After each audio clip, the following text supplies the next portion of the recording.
So, hindi lahat ng opportunity. Iba, temptation. Opportunity also comes for those people who are prepared. Handa ka dapat. It's not about walang opportunity. Ang problema is, hindi marunong tumingin kung may opportunity o wala. So, we set a goal for 4B, but with no funding yet. Talagang we'll do it. And, by the end of the year, we did 4.4B. Wow! You never let capital be the roadblock to your dreams. What would you do differently kung may 1,000 pesos ka, wala kang connection? Anong gagawin mo? I think, How important is mentor or coach to your life? May story ka ba regarding that? I think, This is Money Masters, where true stories spark real change.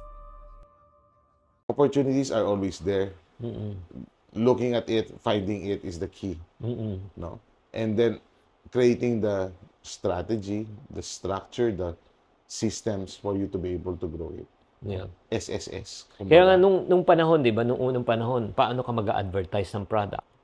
Radio, TV, newspaper.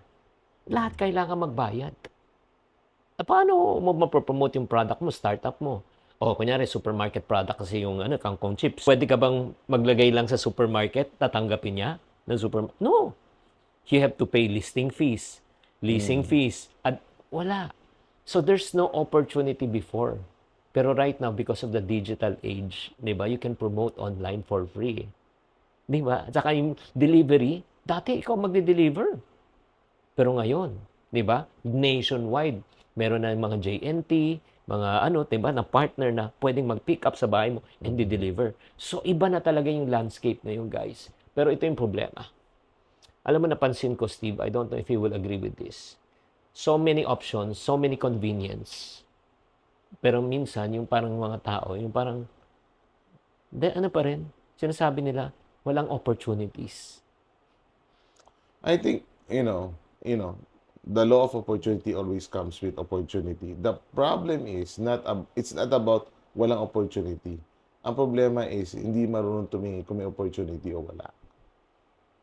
Diba? Tayo, mga entrepreneur, ang problema nga natin, sobrang likot ng utak natin. Kailangan ihinto. Kung hindi, sobrang spread out ka naman. O ilang entrepreneur, nakita mong ganyan lahat ginagawa, ang dami-dami negosyo, Totoo. tapos wala nangyayari. Totoo. O diba? Kasi walang focus rin. So, kasalanan ko rin, kaya meron akong tagahinto sa akin eh. Oh. O siyempre, kung hindi, ang kulit rin ng... Sino naging sa'yo? Yung mga tao ko, sir, kulang na kami. Oo. Diba? Because, parang ako, I want it done yesterday. No? Yun yung ugali ko. Pareho tayo. No? So, sa akin, I also try to be patient and also learn how to manage the resources that was given to you by God. Yeah. So, I think it's more of maturity level na yun. Yeah. So, pero kung ako, wala na, di ba, we got invested. Ang dami kong bala. Oo. Ang dami kong gustong opportunity gawin. So, learning how to control it. So, hindi lahat ng opportunity. Iba, temptation. Totoo yun, guys. Ito lang yan. Yung number one, characteristic talaga. If you're out there, kung gusto mo makakita talaga ng pagkakakitaan, kailangan marunong ka tumingin. That's number one. Number two, not opportunities.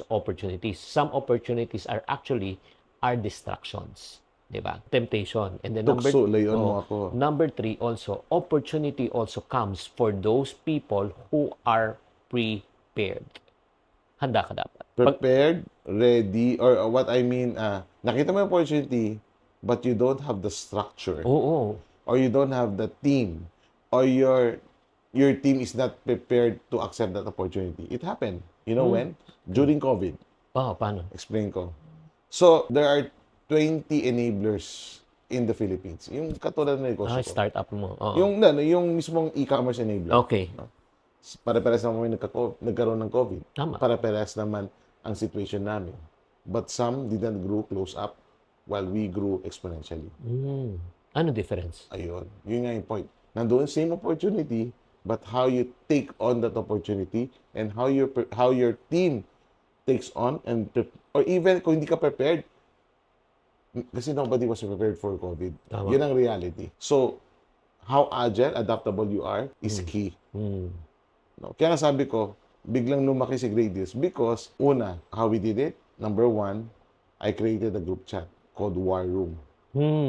So, ang mindset namin, we are at war. Lahat ng tao natatakot ng panahon ng COVID. Tama? Takot pumasok. Lahat. Sa totoo lang, lahat natakot. Takot. Pero war room kami. We're fighting against something. We're fighting against COVID. Tama. So, ang we are the frontliners. Pag walang na-fulfill na order sa online, people needs to get out and they won't be able to get their basic goods to live and survive. So, we're helping our nation. So, yun yung battle cry ko sa mga tao. Wow. Kung ganun ang battle cry mo, saan ka matutulog? Ang dami natutulog sa warehouse, ang dami natutulog sa office. Bakit? Because they know they're making an impact sa kapwa Pilipino nila. And the business growth is a byproduct of those efforts. So, guys, ito lang encouragement ko. Yun yung sinasabi niya Mission before commission. Purpose before profit. If you focus talaga on mission, yun yung pinaka-ano nyo, at saka yung pinaka-purpose nyo, why you exist as an organization, everything will follow. So, Steve, how important is mentor or coach na to your life? May story ka ba regarding that? Yeah. I think, I do a faith-based mentorship program. Okay. Because I pay it forward. There is no such thing as a self-made man. Would you agree, Chicky? Agree. Diba? Agree. Because somewhere down the road, another person help you out. And this is the story of my life. So many people, has able to help me grow, not only spiritually, also professionally, and mentored me not to make those wrong mistakes. Can you name a few? Yeah. Peter Tanchi, Ramon Manzana, my father. These are some mentors that really guided me.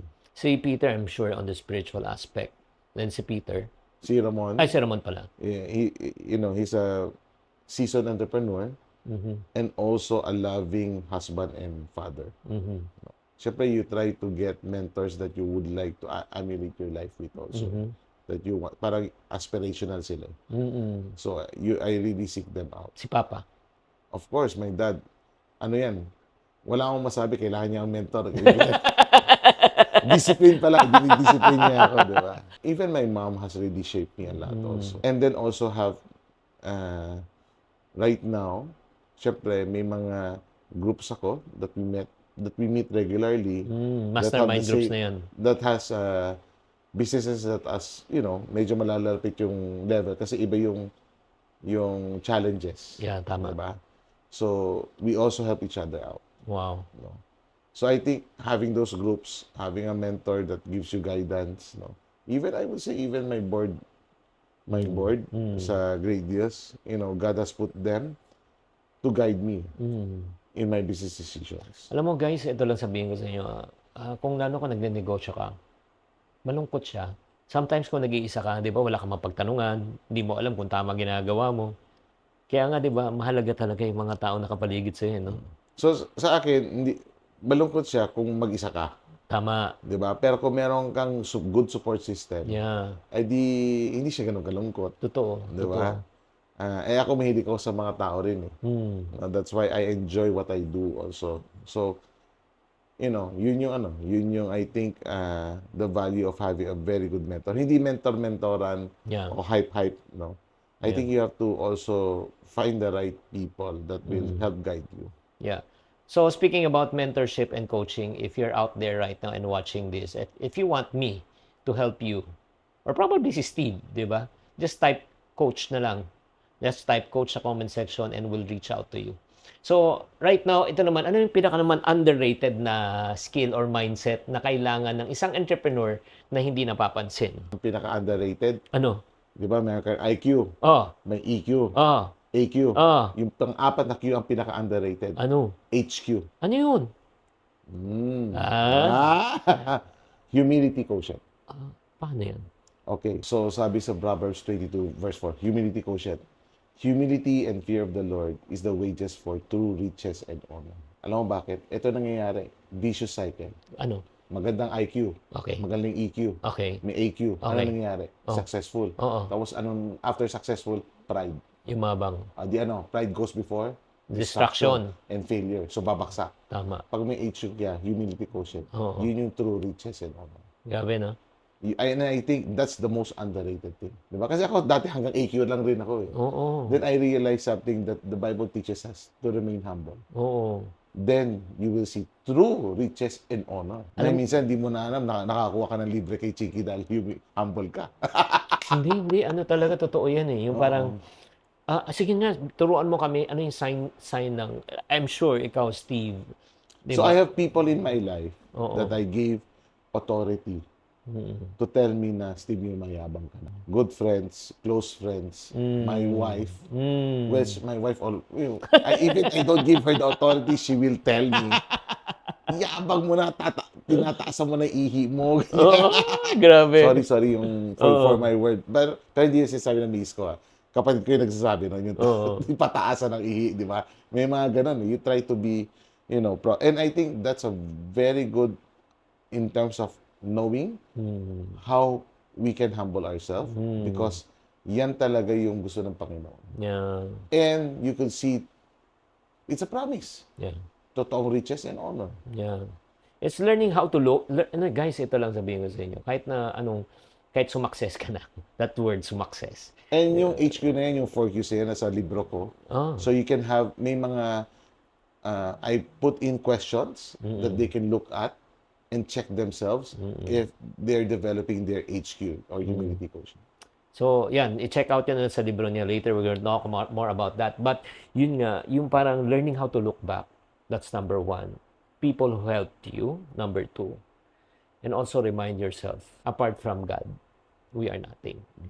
Yung parang, if I look back, when I was 12, when I was broke, di ba? Wala. Ngayon, I have a little something. Parang, wala akong pagmamalaki. Honest, pag nasabi mo na, ang galing-galing mo na, okay, magaling ka pala. Kung magaling ka, edi... And when people ask me na, Steve, have you envisioned your company this ganito kalaki? Sabi ko, never in my wildest dream. I always say, no eyes have seen, no ears have heard, no mind has conceived what God has in store for me. Grabe, no? God gives grace to the humble and He opposes the galing. Woo! Okay, ito question. What would you do differently kung may 1,000 pesos ka? Ayan nga. Nag-uumpisa ka, ulit, di ba? Wala kang connection. Anong gagawin mo? Find my target market, find something to solve, and start doing it. Di ba? With 1,000, no? Kahit with 1,000, madaling naman paikutin yan. Oo. Kung, kunyari, Hindi naman madali. Ibig sabihin, kaya paikutin. Oo. You never let capital be the roadblock to your dreams. I remember this. We were on our annual planning sa grade this noon, 2020.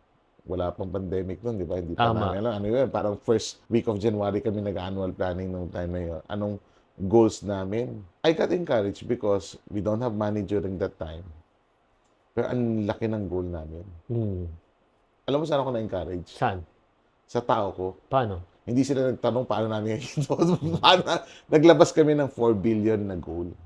Wow. So our sale last 2019 was 1.1 B. Wow, that's a big jump. So we set a goal for 4B, but with no funding yet. It's by, sometimes there are crazy people or and I would say that group that we had that annual planning, walang, kaya ba yan, sir? Walang ganun lahat. Wow. Talagang we'll do it. And, by the end of the year, we did 4.4B. Wow. Without funding. Guys, warning lang may mga gumagawa po ng mga fake AI videos using my name para mag-endorse ng investment. I will never endorse any type of investment. If may makita kayo, please report it right away. Ingat, back to our regular programming. May funding na. Meron Pero, when we plan it, without funding. Dumating yung funding after a few months. Wow. At saka panahon pa ng COVID, At tapos po naman pag-COVID. So, kaya nga yung imposible yun eh. Ha? Imposible. Imposible. Hindi, kaya nga, I would say, yung company was not just blessed. God has destined great deals for greater purpose. FYI, yung parang nag-uusap tayo ng funding, di alam yung backstory kasi yung Great Deals e-commerce is considered as, pardon me for just saying this para mas ma-visualize na, it's just considered as the Alibaba of the Philippines. And during the time, walang pera. In order for you to expand a business, kailangan mo ng pera. At magkano na-infuse, if you do not mind, yung na-invest sa'yo ng isang foreign company? So, para may context sila, para may context, no? So, I went to what we call, kasi di ba, ang typical negosyo, magdidividendo ka lang, ganyan. So, yung business model na ginawa ko is valuation model. Para may tindihan. So, you can always check out, Google it, ChatGPT, what's a valuation model.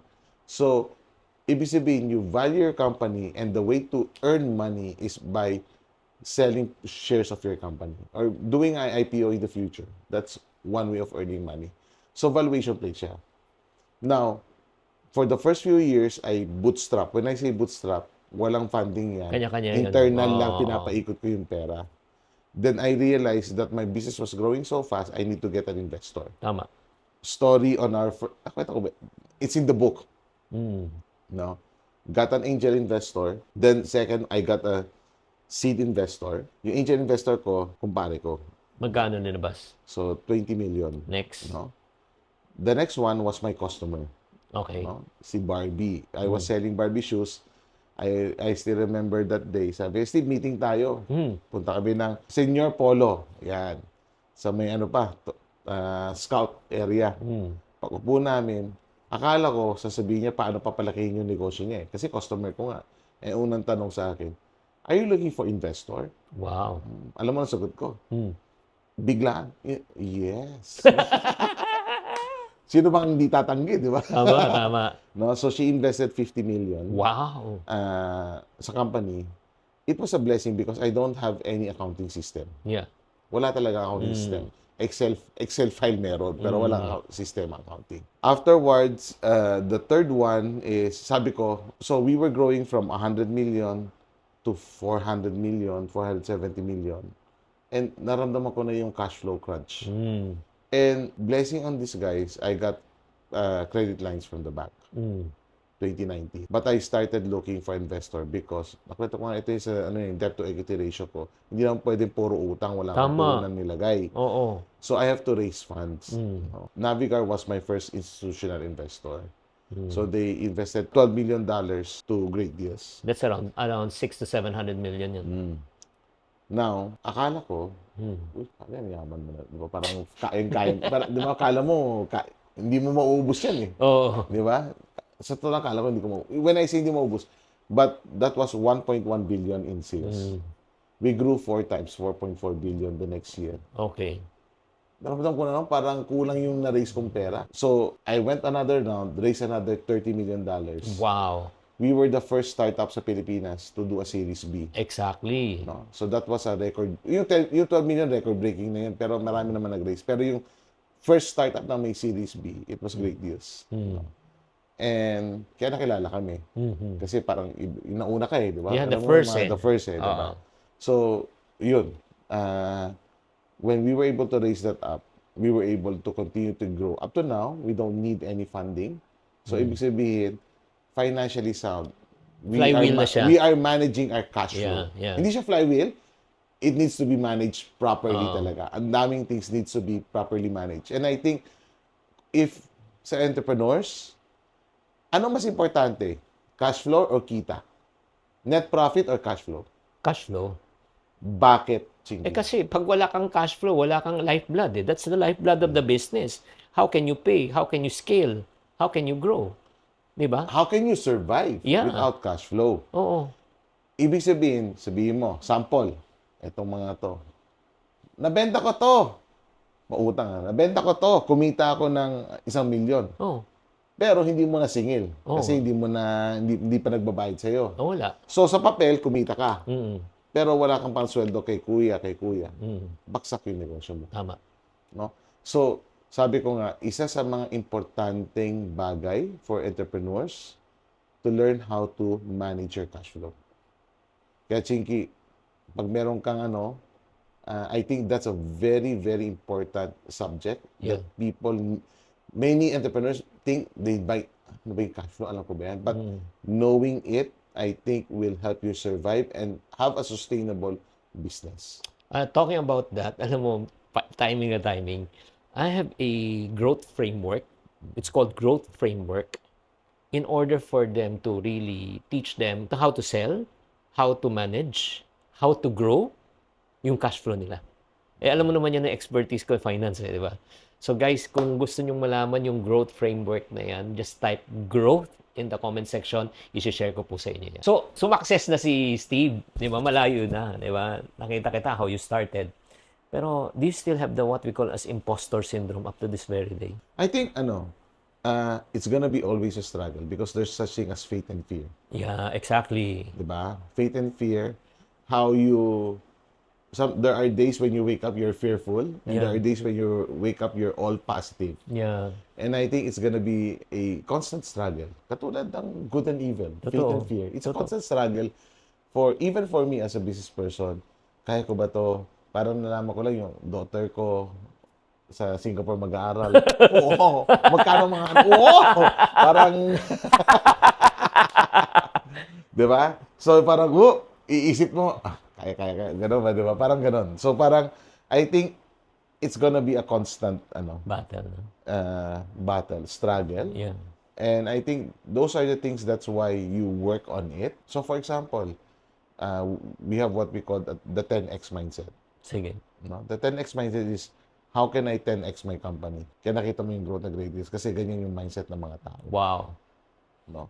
So, we hit our 10 billion. So, next is 100B. So, paano yung 10X mindset? Can you give us an idea? No, you just have a vision na I'm gonna 10X my company. Kasi ang problem, if you don't visualize it, or you don't set a goals for it, what will you work on it? What are you working for? Yeah. Diba? So, so I think that's a roadmap. So sabihin natin, I want to 10X. This is my roadmap to 2030. Ito yung roadmap ko, ano yung strategy kung kailangan kong gawin para ma-attain ko yung roadmap na yan. Yeah. Tama ba yung, and we're very mission and values company. Yeah. So, we have to look back at our mission and values. Will this sustain us to reach our roadmap? Or Yeah. do we need to add anything? Yeah. What scares you most naman? Scares me most, sa totoo lang, I've talked to me and my wife. Sabi ko, honey, paano pag tinanggal natin Lord to? Balik tayo sa dating Anong sa atin? Sabi ko parang, hopefully wag naman Lord. Pero sa akin, if the Lord gives me that path, no?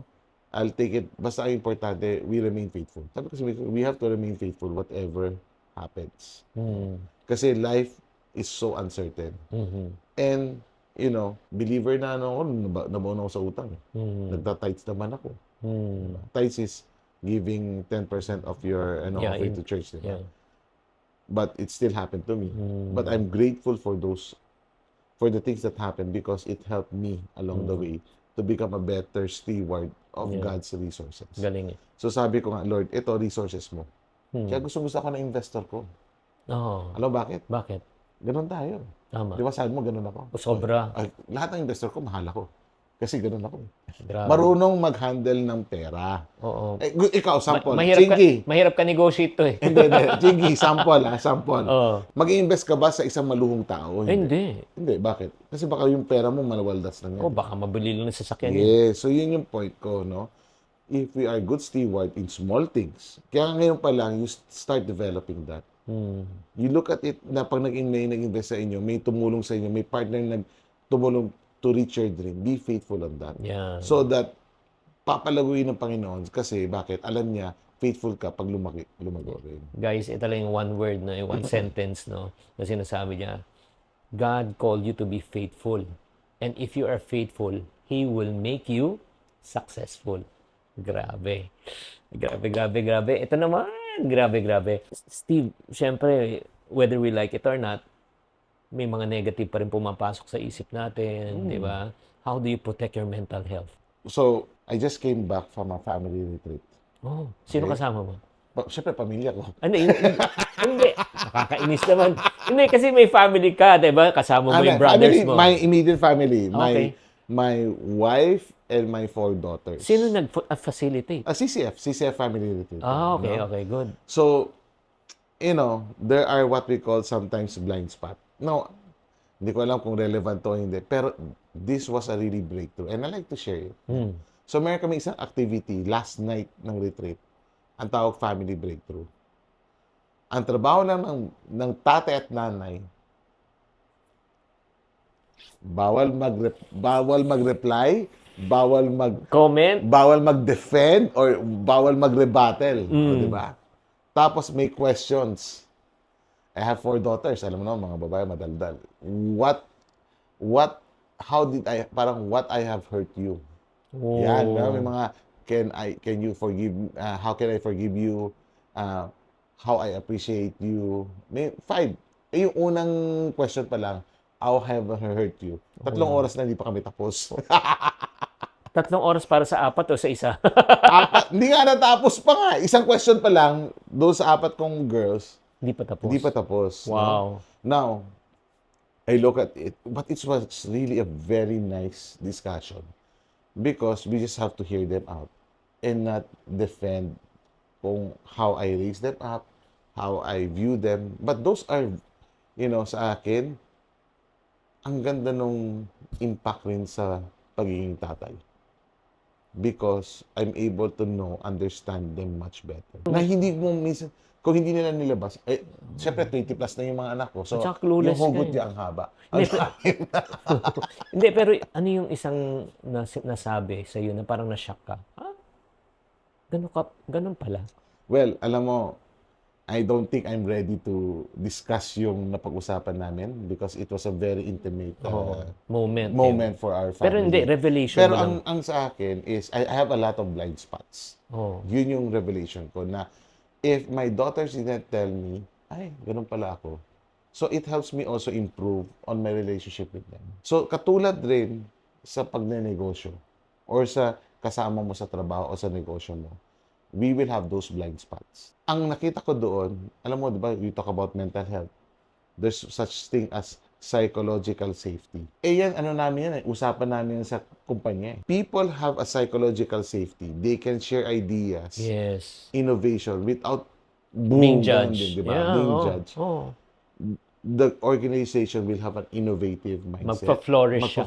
siya. Yeah. Akala ko, ako very innovative ako. I try to have psychological safety sa work. Yung pala sa bahay. Wala. Hindi ko lang, kulang talaga kasi doon ko nga na-realize. And I think, in terms of running a business, kasi a lot of great ideas will come not from you. It will come from your teammates, with your associates, with your colleagues.